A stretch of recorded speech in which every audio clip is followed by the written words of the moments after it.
Okay, today we're going to analyze a few clips from Chris Watts, and we're going to be looking at detecting body language, specifically deception through body language, and we're going to talk about some of the limitations that come with that as well. And then walked in the house and nothing was vanished. Nothing was here. I mean, she wasn't here. The kids weren't here. Nobody was here. What's your wife's name? Shanann. So notice he's shifting left and right, which indicates nervous body language. Shanann. What's your kids? Notice him licking his lips. I want you to notice the different times that he's also swallowing throughout. Bella and Celeste. How do you spell Celeste? Celeste. How old are you? Another swallow. Bella's 4, Celeste is 3. Licks And his so, lips. How many times did you try calling her? I called her 3 times, texted her about 3 times just to say, Shaking his head left to right. That's an important thing to keep in mind. When one of the things that we're going to look for is incongruence, which is when two modes of communication are coming out that don't match up. So it could be that their body language doesn't match up with what they're saying verbally. So if somebody's saying this and this and this happened, but they're shaking their head no, that's something we want to pay attention to. what's going on? Like, because after I called her and texted her once, it's like maybe she was just busy. Like, she just gotten back, like everybody's probably calling her from her He rubs his face right there. That's also sometimes a nervous tick, right? trip. She just got back from Arizona, and I figured she was just busy. But when her friend showed up, that's what it was like. It registered. Notice after he gives answers to certain questions, he'll look at the person expectantly, almost as if he's looking to see if his answer was accepted by the other person. Like, all right, this isn't right. Do you think she just took off? Do you think? I mean, right now I don't even want to just like throw anything out there. Like, I hope that she's somewhere safe right now and with the kids. But I mean, could she just taken off? I don't know. But if somebody has her and they're not safe, like, I want them back now. Like, that's what's in my head. Like, if they're safe right now, they're gonna come back. But if they're not safe right now, that's the not knowing part. Like, if they're not safe, last night I had every light in the house on. I was hoping that I would just ran over by the kids running in the door and just like barrel rushing me, but it didn't happen. And it was just a traumatic night trying to be here. I'm gonna ask Another swallow. your relationship with your kids. So there he's kind of got his lips pursed right there, like he's looking to, that's kind of an unconscious tick, like you're trying to hold back from saying something, and is sometimes associated with deception. Your relationship with your kids. Yeah, my kids are my life. I mean, those smiles Shaking his head left and right. My kids are my life, but he's shaking his head no. light up my life. And this, like, I mean, last night, like, during, like, when they usually eat dinner, it was just like, I missed them. Like, I mean, I missed telling them, hey, you got to eat that or you're not going to get your dessert, and just like, you're not going to get your snack after. I missed that. Like, I missed them, cuddle up on their couches. They have like a Minnie Mouse couch and a Sophia couch that they cuddle up on and watch, Bubble Guppies or something. And it was just like, I was Shaking his head no again.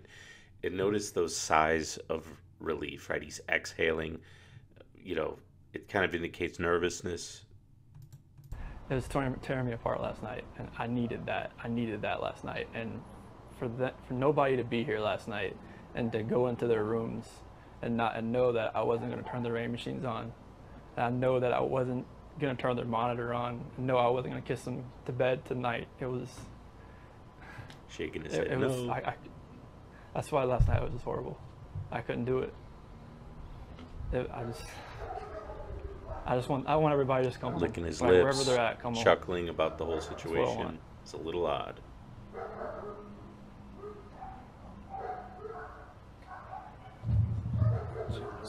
Where was she gone for?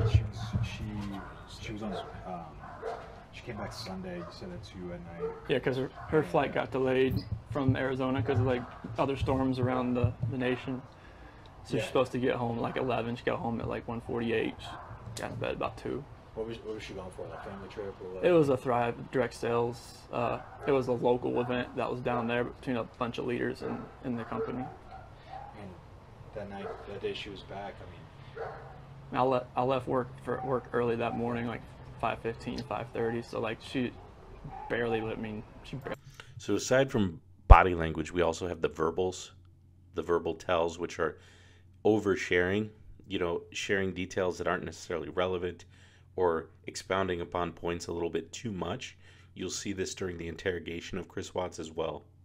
Barely gotten into bed, pretty much.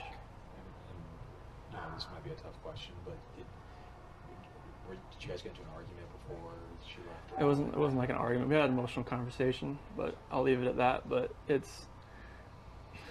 just want them back. I just want them to come back. Laughing. And if they're not safe right now, that's what's tearing me apart. Because if they are safe, they're coming back. But if they're not, this has got to stop. Like somebody has to come forward. You spoken to her family, like her parents? Yeah, they've been in constant contact, like every hour. I mean, everybody back in North Carolina and the East Coast. I mean, from Maine to Florida. Also, this isn't too big of a deal, but sometimes when you see somebody with crossed arms, closed off body language, that could be indicating that they're nervous or that they're hiding something. People like to cover up their chest here. It's kind of where your heart is, so it's a defensive posture here to be standing like that. Not always indicating deception, though. What is her parents saying to you? They're just like if they need to get on a flight, just let them know. Because I mean, they feel helpless right now because they're on the opposite side of the country. I mean, Colorado is. I mean, you can't just drive around and look. I mean, it's just like you wouldn't really know what you're looking for. That's what the cops pretty much told me. That first day, I was like, I want to get out and drive around. They said, you wouldn't know what to look for. Last couple questions. What is law enforcement? So we're going to see the camera zoom in. I want you to pay attention to his rate of blinking when he's asked about law enforcement efforts. Law enforcement, what have the police or the sheriffs or your neighbors? Licks his lips, watch him swallow. Okay, so here's the thing. When people are nervous, they tend to blink a lot. Not always the case, but what happens is your eyeballs dry out when adrenaline's pumping through your body. So in order to lubricate your eyes, you end up blinking a lot. Okay, that's also why you see people lick their lips and swallow. These are unconscious nervous tics, right? Even people who are very good at deception have trouble hiding these tells. Right now, this is what they're doing right now is with the canines in the sense. I think this is the biggest thing. This is the biggest thing they've done so far because yesterday the Frederick Police Department did all the searching of the house and tried to gather whatever information they could. And with the detectives, officers, and sergeants, and today it's, I mean, obviously with all the activity that's around, there's a lot going on around here, and I really hope that all this can lead to something positive. What did He's going to ask about the neighbors and the cameras that were on the neighbors' doors. And interestingly enough, the cameras on the neighbors' doors was a factor in the case. There was video. So, spoiler alert, he did kill his entire family. And as soon as he was asked about the cameras, you'll hear his voice change. It'll start to crack. Neighbors, did they see anything? Did you maybe see anything? No, like the police department went door to door asking like cameras and everything, just like nothing. And There's the tight lips again, right? He's hiding something.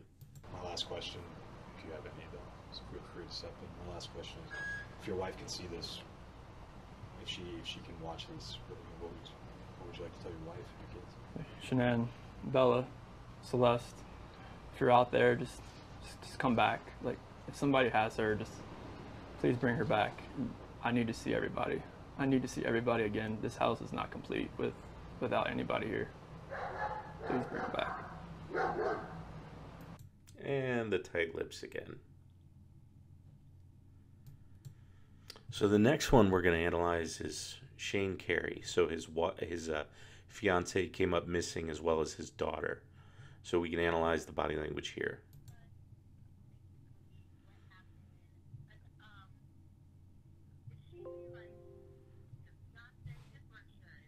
Yes, it's my fiance. Yes, ma'am. So Shane just talk to you? Yeah, I look down when I talk. I'm sorry, I'm gonna look down the whole time, probably. Yeah.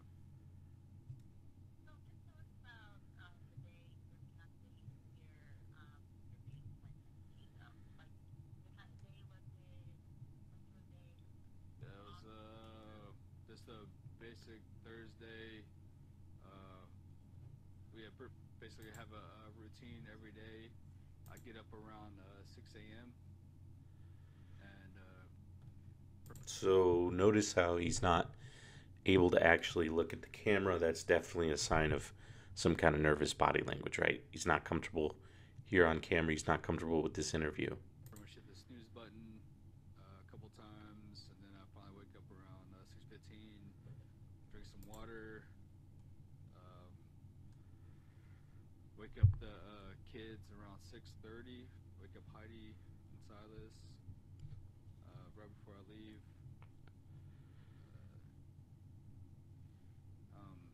So like once I So that's the other thing about this clip too, is he's doing a lot of oversharing about details that aren't really relevant to what's going on here with his missing family.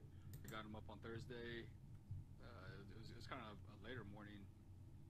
It was around 6:40 whenever I got him up, and because it was Heidi's first day to actually take Margot by herself with Silas. So pretty much gave Heidi a kiss, the baby kiss, and Silas a kiss. Said have a wonderful day. Left the apartment, went to work, and then she takes the kids to school. And she was making lunch, like right before I left.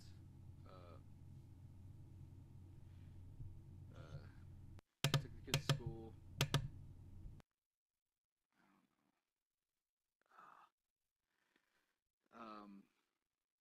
So at around 8 o'clock,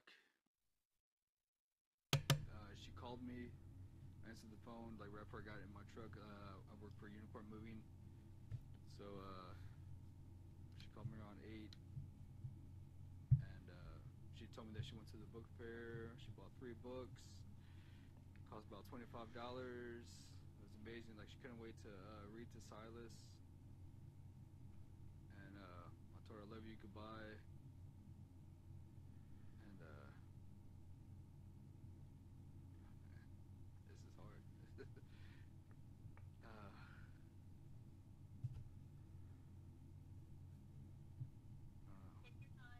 Yeah.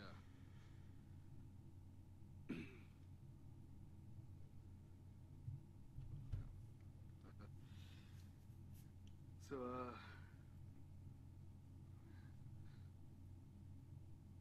don't know right now. I've been repeating it all day.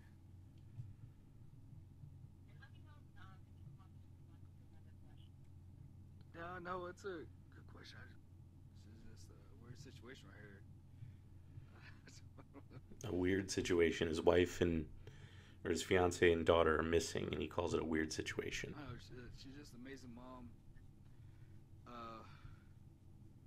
don't know. Like, you need to stand up. I don't know. I can't sit here. This is like make me so. I feel funny. There's like light. I don't know. Yeah, I'm not getting this situation. Yeah. Hey, I'm gonna just reframe a little bit. Okay, hands in his pockets, shifting right to left. So there's only one problem with this case, right? So we have our analysis of the body language. We see a lot of the nervousness that was exhibited with Chris Watts. The only issue here is that Shane Carey wasn't responsible for his missing wife, fiance, or daughter, right? So the daughter was found. The fiance had been murdered by a friend of hers. So he was not involved in their disappearance at all. Yet he suffered a lot of damage to his reputation online and a lot of people attacking him after this interview was released.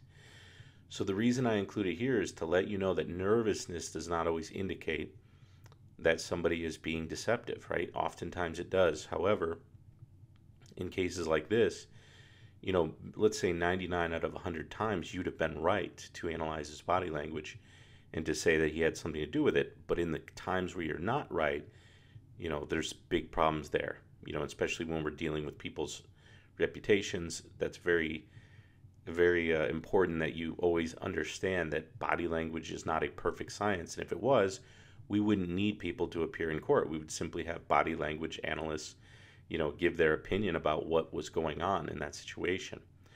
I'm sure if you look at the data behind, deception detection when it comes to body language, you'll probably find that it's not a perfect science, right? So that being said, in these cases, we have to realize we're not mind readers. We cannot look at somebody's body language and 100% know, but oftentimes our intuition will give us a lot of information that can protect us in day-to-day situations. So it's definitely a muscle that you want to improve on. It's just not a perfect science. In fact, this clip, I actually saw on YouTube, somebody had put this clip up who was like a body language, deception detection expert with a lot of credentials. And he modified the summary on the video saying, hey, it turns out that my original analysis of this gentleman was not correct. He was not guilty. However, he definitely was up to something, right? So there was no, that he admitted, hey, this was wrong. He wasn't the one who killed his wife, but he was definitely exhibiting some guilty behaviors. Well, to me, that's just a way of kind of covering your butt and saying, hey, I was completely wrong, but I want to imply that this guy was guilty of something, right? So just be careful, be aware of that.